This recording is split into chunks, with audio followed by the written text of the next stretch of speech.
Melania Trump suits up for the military parade.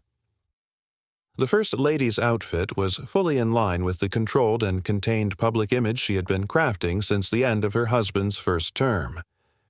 It wasn't exactly dress whites, but it was dressy and white with thin blue pinstripes and shiny silver buttons.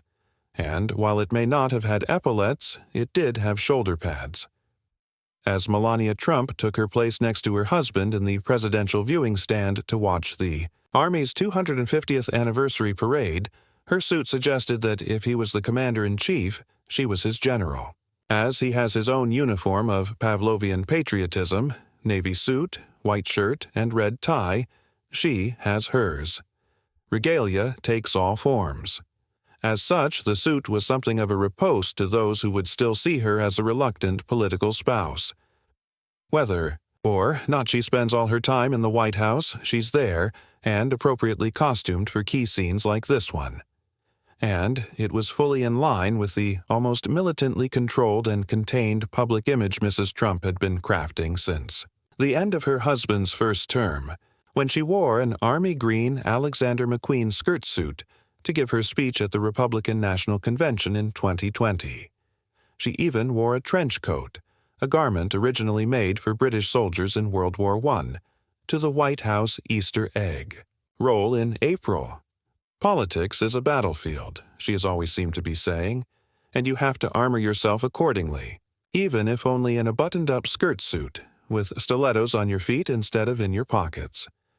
If this particular skirt suit, a double-breasted cotton twill blazer with a matching high-waisted pencil skirt, was a little more navy, or country club navy, than army, it still had an awfully regimental vibe. Though Mrs. Trump has generally favored pieces from European luxury brands such as Christian Dior, which she wore to attend her husband's speech to a joint session of Congress, and Dolce & Gabbana, which she wore for her official portrait, her parade suit was by the American designer Adam Lippis and made in New York.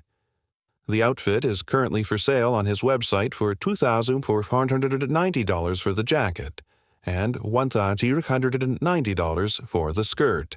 With it, Mrs. Trump wore denim Christian Louboutin heels. This is the second time Mrs. Trump has worn Mr. Lips for a major moment of political theater. Her husband's second inauguration was the first time she wore his work, a custom navy coat and skirt with an ivory blouse. Then Mr. Lippis, who also dressed the former First Ladies Jill Biden and Michelle Obama, and is known for clothes that telegraph a well-behaved elegance, received some criticism on social media for dressing Mrs. Trump. However, he later told the New York Times the next 3 weeks were the best of his decade in business, sparking real interest overseas. He is now planning an international expansion to England and Japan. And while it is probably an overstatement to say this is a swing towards supporting local industry on Mrs. Trump's part, or a return to the Made in America First Lady tradition, it's still a tactical look.